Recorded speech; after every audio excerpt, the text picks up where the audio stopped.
5 April 2021ला स्वाभिमानी शेतकरी संघटना महाविकास आघाडीतून बाहेर पडलेली होती आणि त्याचं कारण 3 तुकड्यामध्ये केलेली FRP आणि भूमी अधिग्रहण कायद्यामध्ये दुरुस्ती करून शेतकऱ्यांच्यावर फिरवलेला वरवंटा या 2 धोरणात्मक बाबीला विरोध म्हणून आम्ही महाविकास आघाडी सोडलेली होती। त्यानंतर राज्य कार्यकारिणीने स्वतंत्रपणाने निवडणूक लढवण्याचा जो निर्णय घेतलेला होता त्या निर्णयाशी अधीन राहून गेल्या 3 वर्षापासून लोकसभेच्या स्वतंत्र निवडणूक लढवण्याची तयारी आम्ही केलेली होती।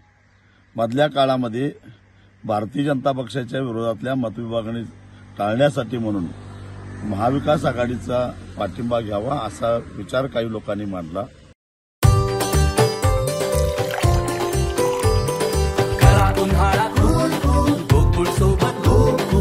गोकुळ सोबत गोकुल।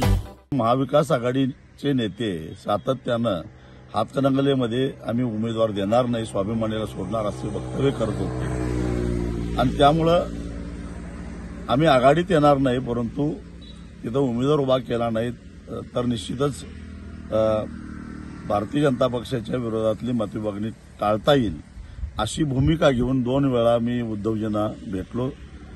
बराच सविस्तर चर्चा झाली होती आणि त्यांना काही अंशी ते पटलेलं सुद्धा होतं। लवकरच आम्ही निर्णय घेऊ असं त्यांनी सांगितलं, परंतु अचानक काही झालं मला माहिती नाही, परंतु त्यांच्याकडून निरोप आला की तुम्ही मशाल चिन्हावर लढलं पाहिजे।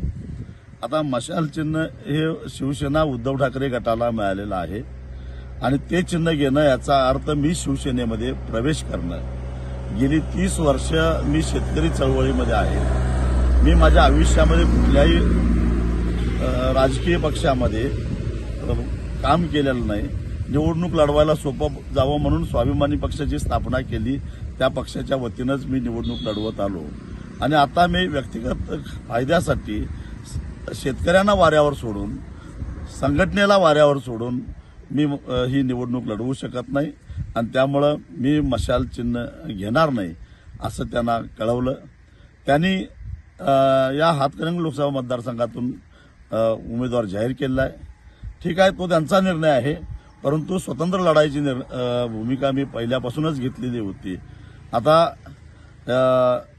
खऱ्या अर्थानं शेतकऱ्यांचा आवाज, सामान्यांचा आवाज, गोरगरिबांचा आवाज संसदेपर्यंत पोहोचवायचा जबाबदारी आता सर्वसामान्य लोकांनी, शेतकऱ्यांनी, शेतमजुरांनी, गावातल्या लोकांनी घेतली पाहिजे आणि तुम्ही सगळ्यांनी आता ही निवडणूक हातात घ्या आणि आपण लढू आणि मला खात्री आहे आपण याच्यामध्ये जिंकू। अशाच नवनवीन अपडेट पाहण्यासाठी आमच्या KK न्यूज चॅनेलला सबस्क्राईब करा।